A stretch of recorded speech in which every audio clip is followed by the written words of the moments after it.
देखिए question corresponding हमारा target है सप्लाई पावर फैक्टर और motto determine supply power factor okay and IS sorry हमको डिटरमाइन करना है सप्लाई पावर फैक्टर और वोल्टेज, ठीक, सप्लाई वोल्टेज। चलो हम लोग इसको मान लेते हैं अपने सिंप्लिसिटी के लिए V0, ठीक है। अब देखो यहाँ पे क्या है कि IS की वैल्यू जो दी हुई है, देखो IS जिसको बिल्कुल दिया हुआ है IS at the angle 0 reference already दे रखा है। देखो इसको सॉल्व करने के लिए हम लोग दो तरीका अपनाएंगे, पहला विथ फेजर और आफ्टर दैट पावर फ्लो के करस्पॉन्डिंग पावर फ्लो इक्वेशन से भी हम इसको सॉल्व करेंगे। तो पहले हम चाहते हैं कि थोड़ा सा फेजर से हम इसको सॉल्व करना चाहें।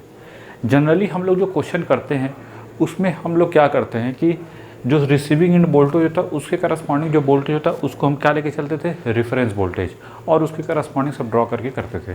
लेकिन यहाँ पे उल्टा दे रखा है, यहाँ पे देखो इसको रेफरेंस ऑलरेडी दे रखा है, तो इसका मतलब ये नहीं कि इसका बोल्ट जो यहाँ पे सब रिसीविंग का वोल्टेज है उसको एट द एंगल 0 लेके चलेंगे, नहीं, क्योंकि ऑलरेडी दे रखा है। तो अब उसको वहाँ लेके 0 लेके नहीं बल्कि कुछ एंगल लेके चलना पड़ेगा, ठीक है। तो कोई दिक्कत नहीं, ये जो V0 है V0 एट द एंगल हमने क्या मान लिया, अल्फा एंगल, ठीक है। क्योंकि अगर ये रेफरेंस एंगल नहीं देता तो यहाँ पे हम लोग कुछ और तब 0 लेके चल सकते थे, लेकिन चूंकि आप यहाँ पे दे रखा है तो दैट्स वाई ये 0 नहीं हो सकता, ठीक है। नहीं तो क्या हो जाएगा, एंगल बिटवीन बोथ क्या हो जाएगा, 0 नहीं। क्लियर है कि नहीं। तो चलिए अब इसको कैसे with the help of phasor कैसे सॉल्व करेंगे, कोई दिक्कत नहीं। यहाँ पे जो I1 है और ये V0, देखो V0 और I1 के बीच का एंगल दे रखा है कॉस, ये φ1 क्या हो जाएगा बोलो। पहले स्टार्ट करते हैं विथ फेजर, पहले हम लोग सॉल्व किससे करेंगे, विथ फेजर, ठीक है। ये मेथड 1 है, ठीक है, मेथड 1 फर्स्ट, ठीक है। मेथड फर्स्ट से कौन सा मेथड हम यूज़ करना चाहते हैं, विथ फेजर से हम इसको सॉल्व करना चाहते हैं। चलिए IS की वैल्यू दे रखी, कोई दिक्कत नहीं, V0 की वैल्यू भी लिख लो। V0 हमने जो मान रखा है ये तो हमने माना है, ये जबकि दे रखा है तो V0 की value V0 eight the angle alpha, कोई दिक्कत नहीं। अगर प्लॉटिंग करनी हो तो प्लॉटिंग भी कर सकते हो कि V0 कहाँ पे होगा और IS कहाँ पे होगा। ये हो जाएगा IS, नहीं IS एट द एंगल 0 वाला, नहीं IS एट द एंगल 0, और ये कितना होगा ऐसे लिख सकते हो क्योंकि ये V0 हो गया, V0 की value V0 eight the angle alpha, कोई दिक्कत नहीं। अब आते हैं लोड 1 पे फिर लोड 2 पे। तो पहले लोड 1 के करस्पॉन्डिंग हमको क्या दे रखा है, और देखो ये जो होगा V0 और I2 के करस्पॉन्डिंग, यहाँ पे φ2 देखते हैं। चलिए लोड 1 के करस्पॉन्डिंग क्या दे रखा है, P1 कितना दिखा, 20 किलोवाट, पावर फैक्टर cos φ1 कितना दिया हुआ है 0.8, इसका मतलब ये हो गया 36.86, ठीक है, यही एंगल होगा, करके देख लेना। और लोड P2 लोड 2 करस्पॉन्डिंग यहाँ पे P2 कितना दे रखा है 16 किलोवाट, और cos φ कितना दिया है, cos φ2 कितना होगा 0.9, तो φ2 कितना होगा 25.84, करके देख लेना, ठीक है। ये बहुत जनरल होता है, दैट्स वाई इसको याद भी कर लो। cos 0.9 की वैल्यू एंगल में कितनी होती है और इसके करस्पॉन्डिंग, ठीक है। अच्छा चलो यहाँ था तो कोई डाउट नहीं। अब हमारा टारगेट क्या होगा कि ठीक है P1 ये हो गया, I1, हाँ V0 और I1 के बीच का एंगल कितना है 36। अगर V0 की value V0 eight the angle alpha है तो I1 कितना होना चाहिए, ठीक है, I1 कितना होना चाहिए, इतना तो फिक्स है। मैग्नीट्यूड अभी छोड़ो, यहाँ पे क्या लिखोगे, हमने बताया पावर फैक्टर क्या होता है, एंगल बिटवीन, अब देखो जो बताया था ना पावर फैक्टर डिफिनीशन क्या होती है, angle between voltage and current, जिसका भी ले रहे हो उसका वोल्टेज और उसमें जो करंट जा रही है, लोड के करस्पॉन्डिंग तो लोड के करस्पॉन्डिंग वोल्टेज और करंट, तो वोल्टेज और करंट के बीच का एंगल कितना हो, 36.86 होना चाहिए। अगर ये अल्फ़ा है तो इस एंगल में से इसको माइनस करो तो कितना मिलेगा, यहाँ पे जब माइनस करेंगे तो अल्फ़ा माइनस 36.86, चूँकि लैगिंग पावर फैक्टर है ना, यहाँ पे पावर फैक्टर क्या बोला है, लैगिंग पावर फैक्टर, लैगिंग, और यहाँ पे भी क्या है, लैगिंग है, तो दैट्स वाई, ठीक है। देखो एंगल माइनस करके देख लो, ठीक है, ठीक है। अच्छा, उसी तरीके से I2 लिखना हो तो I2 क्या होगा, I2 eight the angle alpha minus 25.84, नहीं इसमें से इसको माइनस करके देखो, क्या 25.86 आ रहा है, नहीं, तो कॉस 25.86 की वैल्यू कितनी है, लाइक दिस वन करस्पॉन्डिंग, ठीक है। यहाँ तक तो कोई डाउट नहीं होना चाहिए। अब प्लॉटिंग करते हैं, ये जो एंगल है वो कौन सा है, ये तो अल्फ़ा है, कोई दिक्कत नहीं, ये IS है, ठीक है। I1 की वैल्यू कहाँ होगी, I1 देखो 36, अल्फ़ा माइनस 36 की वैल्यू, अल्फ़ा माइनस 36 मतलब देखो V0 और I1 के बीच का एंगल कितना होना चाहिए, 36। यहाँ से यहाँ तक का एंगल कितना होना चाहिए, देखो 36, V0 और I1, ये याद रखना बस, हमने बोला ना कि V1 और I0 के बीच का एंगल 36 पॉइंट जो भी है 36.86 डिग्री, ठीक है। चलो कोई दिक्कत नहीं। फिर देखो माइनस में है तो दैट्स वाई ये क्या करेगा, लैग करेगा, इस वजह से I1 को इधर बना, नहीं तो इधर बना देते, ठीक है। फिर I2 की बात करें तो ये -25.86 मतलब इतना तो फिक्स है कि इधर कहीं होगा, ये हो गया I2। यहाँ से यहाँ तक का एंगल कितना होगा, दैट इज़ 25.84 डिग्री, ठीक है। यहाँ तक तो कोई डाउट नहीं होना चाहिए कि ऐसे तो कैसे, नहीं, यहाँ तक तो कोई डाउट नहीं होना चाहिए कि ऐसे तो कैसे। अब हमारा टारगेट होगा कि ठीक है सर फेजर का करस्पॉन्डिंग बन तो गया, लेकिन सॉल्व कैसे होगा।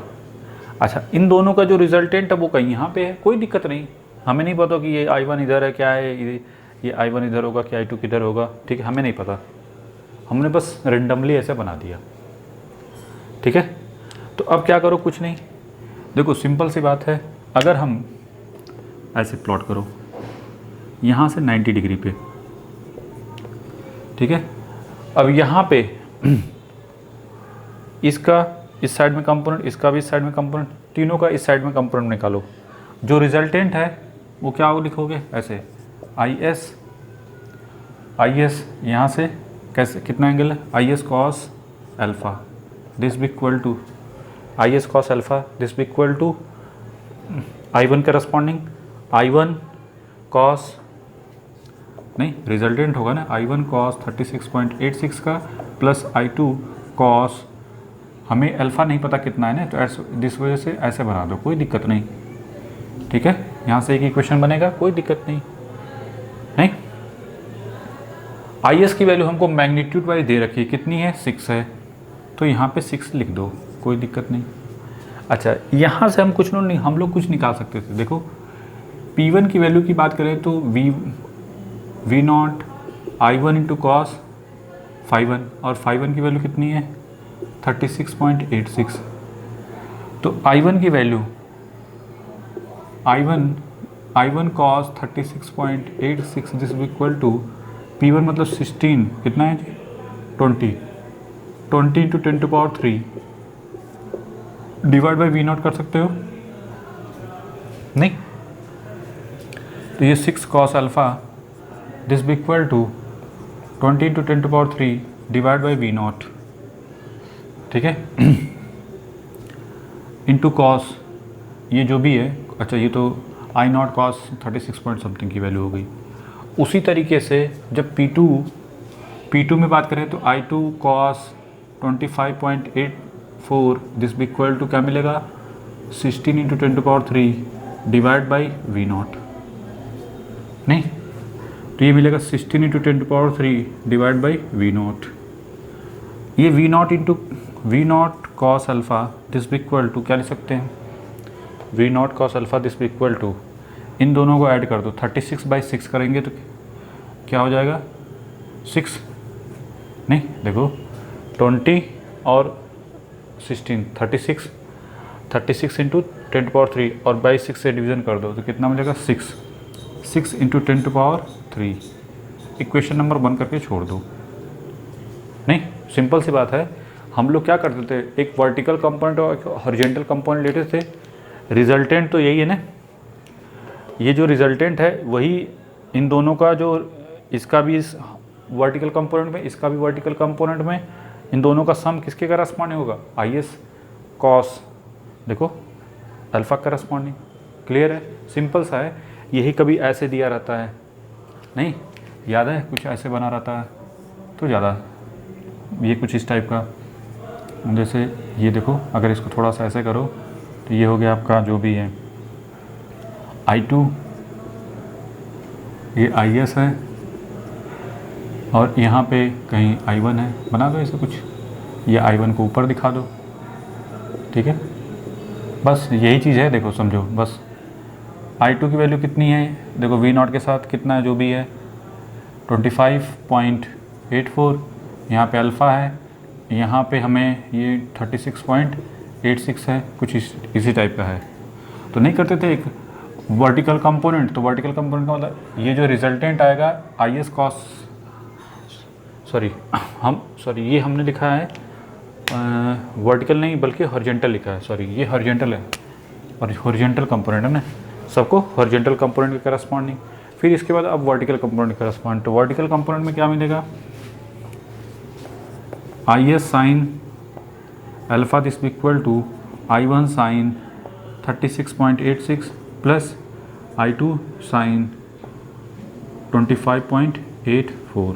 बस आई एस की वैल्यू फिर से वही, आई एस क्या लिखोगे 6 sine alpha this equal to I1 की वैल्यू, यहाँ पे I1 की वैल्यू लिखनी पड़ेगी 20 × 10⁻³ इंटू साइन 36, तो इसकी तो वैल्यू 0.6 होगी,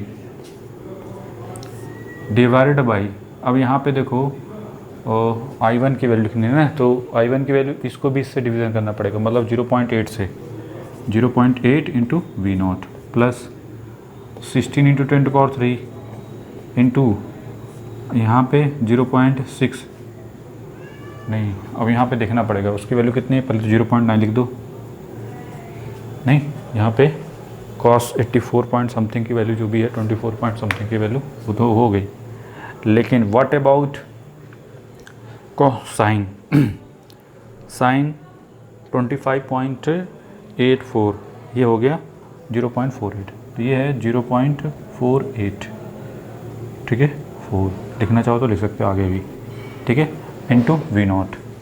अब हमारा टारगेट है इस V0 को यहाँ पे लाओ, तो V0 साइन अल्फ़ा, तो पहले इन सबको छोटा करो सॉल्व करके, ठीक है, तो ये हो जाएगा 20 इंटू, देखो 20 इंटू 0.6 डिवाइड बाई 0.8, ये हो गया 15 प्लस 16 इंटू 0.484 डिवाइड बाई 0.9, ठीक है, ये होगा 8.604 डिवाइड बाई 6 इंटू 10⁻³, ठीक है, इसमें 15 ऐड कर दो, डिवाइड बाई 6 कर दो, ठीक है, तो V0 sine alpha this equal to 3.934 into 10⁻³, ठीक है। अब क्या करो, इक्वेशन नंबर ये हो गया 2 डिवाइड बाई 1, tan अल्फ़ा कितना हो जाएगा, ठीक है, इसमें डिवीज़न कर दो किससे, 6 से, कितना का ये आ रहा है 0.6556, और इसी का ले लो tan, ये आ रहा है 33 पॉइंट, तो अल्फ़ा की वैल्यू हो गई 33.25, ठीक है, कहीं मिस्टेक तो नहीं हुई है कि साइन 25.84 सही है, 4.3 है, ये यहाँ मिस्टेक हो गई है, 4.35 है, 4.35 है, तो 4.35 इंटू 16 डिवाइड बाई 0.9, ये आ रहा 7 पॉइंट, ये 7 पॉइंट, वही तो करूँ, ये कुछ गड़बड़ है, चलो कोई नहीं, ये पकड़ में आ गया, 7.7486 में प्लस 15 ऐड कर दिया, तो ये हो गया डिवाइडेड बाई 6 किया तो हमको मिला 3.7, यहाँ पे मिला है हमको 3.791, ठीक है। और ये जब सॉल्व करेंगे तो tan डिवाइड बाई करोगे किससे, 6 से, तो ये मिलेगा 0.631 और इसको 10 इन्वर्स करेंगे तो ये मिलेगा 32। अल्फ़ा की वैल्यू आ रही है 32.28। तो अल्फ़ा हमको मिल गया कितना, 32.28 डिग्री। ठीक है, इसके करस्पॉन्ड हमको क्या मिल गया कि अल्फ़ा की वैल्यू कितनी मिल गई, 32.28 अल्फ़ा मिल गया। अब हमको क्या करना है, वी नॉट निकालना है। तो वी नॉट निकालना तो और इजी है, दोनों का स्क्वायर करके क्या कर दो, ऐड कर दो। तो वी नॉट की वैल्यू क्या हो जाएगी, अंडर रूट ऑफ, तो पहले 10⁻³ तो बाहर हो जाएगा। ठीक है, स्क्वायर करना है 6 का स्क्वायर प्लस 3.7191 का होल स्क्वायर। ठीक है, तो ये हो गया 3.7191 का होल स्क्वायर प्लस 6 का स्क्वायर, ये हो गया, और इसका अंडर रूट ले लो तो ये हो जाएगा 7 पॉइंट, तो वी नॉट की वैल्यू आ गई दैट इज़ 7.059 किलो वोल्ट। ठीक है, अब ये आंसर हम लोग मिलाएंगे जो हम लोग दूसरे मेथड से भी करेंगे। आंसर तो सेम आना चाहिए, किसी मेथड से करो। तो जो वी नॉट आया अभी 7.059 किलो वोल्ट, और पावर फैक्टर यहाँ पे जो आया है, पावर फैक्टर एंगल हमको सप्लाई पावर फैक्टर देखना है ना, एंगल तो हमको मिल गया। सप्लाई पावर फैक्टर क्या हो जाएगा, कॉस 32.28, ये आ रहा है 8, ये जरा 0.845। ठीक है, 4, और कैसा होगा, लैगिंग। ठीक है, मतलब कि ये जो अल्फ़ा है वो कितना है, 32.28।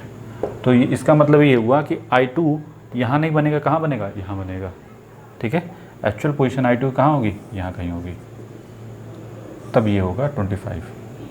क्लियर है कि नहीं। तो एक्चुअल पोजीशन I2 की ऐसी होगी। ये हो गया हमको फेज़र के करस्पॉन्डिंग। ठीक है, अब हम इसको सॉल्व करना चाहते हैं किससे, with the help of power flow के करस्पॉन्डिंग, कि क्या पावर फ्लो से इसको सॉल्व कर सकते हैं। देखो मैंने इसको इस वजह से दोनों मेथड से बता रहे हैं कि नेटवर्क में आए तो नेटवर्क में कैसे करेंगे, और अगर पावर फ्लो में आता है तो पावर फ्लो में कैसे करेंगे, मतलब पावर सिस्टम में। ठीक है, कभी कभी दोनों में, कभी कभी होता है स्टैगनिंग ना कर दे तो भी अप्लाई करके कर सकते हैं। नहीं, चलिए अब हम लोग करना चाहते हैं किसके हेल्प से, पावर फ्लो की हेल्प से। पावर फ्लो में क्या करोगे, सिंपल सी बात, ज़्यादा दिमाग लगाने की ज़रूरत नहीं है, वहाँ पे तो और इजी तरीके से हो जाएगा ये। ठीक है, लेकिन अपने पास रखना चाहिए हर मेथड। नहीं तो देखो, पहली बात इसके करस्पॉन्डिंग बात करें तो यहाँ पे पहला टारगेट ये है कि हमको निकालना है S1 और यहाँ पे S2। S1 का मतलब P1 प्लस JQ1 और S2 को P2 प्लस JQ2 के टर्म में लिख लो पहले। ठीक है, पहले देखते हैं क्या बनता है। S1 is equal to P1 plus JQ1। ये तो पता है कि P1 की वैल्यू हमको दे रखी है कितना, 20 किलोवाट। cos ∅1 हमको दिया हुआ है कितना, 0.8। Q1 कितना होगा, सिंपल सी बात है, ये आप बना लो पहले। ये कितना है, 36.86, और ये है P1 और ये है Q1। तो tan, यहाँ से tan Q1 की वैल्यू क्या मिलेगी, tan 36.8486 इंटू P1 कितना है, व्हाट अबाउट P1 की वैल्यू कितनी है, 20 इंटू 20 और tan 36 tan 36.86, ये हो गया 0.7497 और इसका हमने किस में मल्टीप्लिकेशन कर दिया, 20 में, तो ये मिलेगा 14.99। तो आप इसको जो Q1 है उसको 14.99 या आप चाहो तो 15 भी लिख सकते हो। तो फाइनली हमको आ गया 20 और ये जो आएगा kVAR में, किलोवाट में ना, किलो वोल्ट में, ये किलो वाट में, इस वजह से kVAR में, प्लस जे आप चाहो तो 15 लिख लो, क्लोजर टू 15 kVAR। ठीक है, तो S1 मिल गया। अब इसी तरीके से हमको S2 भी लिखना है। नहीं, P2 हमको पता है, P2 कितना है। देखो प्रैक्टिस दोनों मेथड से करनी चाहिए। बहुत लोग कहेंगे सर ये तो बहुत इजी है, करो कोई दिक्कत नहीं है, लेकिन कभी कभी डिफ़िकल्टी पड़ जाती है। तो 25.84 है ये एंगल, ये P2 और ये Q2। तो Q2 में फिर क्या हो जाएगा, यहाँ पे 25.84, यहाँ पे P2, यहाँ पे कितना हो जाएगा, P2 है 16 और 10, यहाँ पे 10 25.84 दैट इज़ 0.4842 कितना आ रहा है, इसमें मल्टीप्लिकेशन कर दिया 16 से, तो ये आ रहा 7.48 kVAR। ठीक है, तो S2 की वैल्यू किससे करस्पॉन्डिंग, 16 प्लस जे 7.748 हो गया। तो S1 S2 तो हमको मिल गया, नहीं S1 और S2 हमको मिल गया। यहाँ तक तो कोई डाउट नहीं होना चाहिए कि ऐसे तो कैसे। अब हमारा मोटिव जो है, जो IS है वो किसके का, 6 एट द एंगल 0। ठीक है, जो IS की वैल्यू कितनी है, 6 एट द एंगल 0। ठीक है, अब हमारा नेक्स्ट टारगेट है क्या, भाई सिंपल सी बात है, इन दोनों का सम, यहाँ से जो S होगा वो क्या होगा, S1 प्लस S2। तो S की वैल्यू क्या होगी, S1 प्लस S2। S1 कितना है, 20 प्लस J 15 एंड ये है 16 प्लस J 7.748। दोनों को ऐड कर दो, ये कितना होगा 36 प्लस J, देखो पावर फैक्टर यहाँ पे लैगिंग है, दैट्स वाई ये प्लस प्लस हुआ है, अदरवाइज जो रहता उसके करस्पॉन्डिंग। ठीक है, तो 7 पॉइंट प्लस इसमें क्या कर दो, 15 ऐड कर दो, तो ये मिलेगा 22.74। तो ये हो गया S। अब हमको कुछ नहीं करना है, अगर आपको पावर फैक्टर देखना है, पावर फैक्टर एंगल, तो सिंपली क्या करोगे, tan फाई, ये क्या है P प्लस जे क्यू टाइप का, तो tan फाई की वैल्यू क्या लिखोगे, Q बाई P। ठीक है, तो ये हो जाएगा जो भी है 22 डिवाइड बाई 36 कितना है, 6 पॉइंट, दैट इज़ 6.631। और इसी को tan इनवर्स करोगे तो ये मिलेगा 32। देखो सेम आया कि नहीं आया, फाई की वैल्यू आ गई 32.288। और इसी का कॉस नहीं, इसी का सॉरी कॉस इनवर्स नहीं, कॉस लेना है।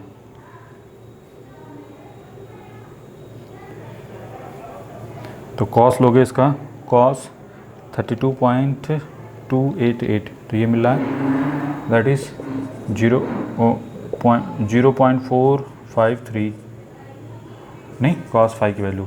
और कैसा है, लैगिंग। क्यों लैगिंग है, क्योंकि ये Q पॉजिटिव है, इस वजह से। तो देखो दोनों से आंसर क्या है, सेम है कि नहीं है, पावर फैक्टर। ठीक है, तो 0 पॉइंट, ये भी है 0 पॉइंट। यहाँ तक तो कोई डाउट नहीं होना चाहिए, ऐसे तो कैसे। अब हमारा टारगेट क्या है कि हमको वोल्टेज भी डिटरमाइन करना है। तो कुछ नहीं, यहाँ से S की वैल्यू कितनी है, यहाँ से S कितना हो जाएगा, अगर मैग्नीट्यूड देखेंगे तो क्या लिखेंगे, S का मैग्नीट्यूड अंडर रूट ऑफ 36 का स्क्वायर प्लस 22.74 का होल स्क्वायर, नहीं 36 का होल स्क्वायर प्लस 22.74 का होल स्क्वायर, और इसका अंडर रूट ले लो, ये आया 42.58। किस में आएगा सब, इंटू 10⁻³ VA। ठीक है, और S की वैल्यू क्या लिखोगे, मैग्नीट्यूड वाइज, क्योंकि अब हमको करंट के फेज से मतलब है नहीं, तो S this equal to VA लिख दो। तो V की वैल्यू क्या हो जाएगी, 42.58 डिवाइड बाई 6, और ये 10⁻³। ठीक है, तो डिवाइड बाई क्या कर दो, 6 कर दो, कितना आ रहा है 7 पॉइंट समथिंग, जो भी आ रहा है 7.096। ठीक है, बोलो क्लोजर है कि नहीं, क्लोजर है। ठीक है, तो इसका मतलब दोनों ये क्या किस में आएगा, किलो वोल्ट में, kilo volt. This is the final answer. तो ये हो गया हमारा प्रोसीजर। ठीक है, तो जब भी क्वेश्चन आए तो आपको कोशिश, देखो जब आप प्रैक्टिस कर रहे हो तो दोनों मेथड से करो। पहला मेथड थोड़ा टफ लगा होगा, लेकिन देखो क्या होता है, फेज़र का जितना ज़्यादा आप यूज़ करोगे उतना ज़्यादा आप चीज़ों को बहुत ज़्यादा क्लियर समझोगे, बहुत सारी चीज़ें उसमें निकल के आती हैं। तो इस वजह से हम कहते हैं प्रैक्टिस के लिए दोनों मेथड को फॉलो करो। ठीक है, क्योंकि कब कौन सा इजी लग जाए, कभी कभी कोई स्ट्राइक करता, कभी कभी कुछ में कन्फ्यूज़न हो जाता है। दैट्स वाई हमारे पास अगर 2 मेथड रहेंगे तो एक में कन्फ्यूज़न है, एक में श्योर है, तो आप उसके हिसाब से कर लोगे। कभी कभी टाइम रहता है तो चलो रीचेक भी कर लेते हैं, नहीं कि दूसरे मेथड से भी सही आना चाहिए, नहीं तो ये बना लो इसको।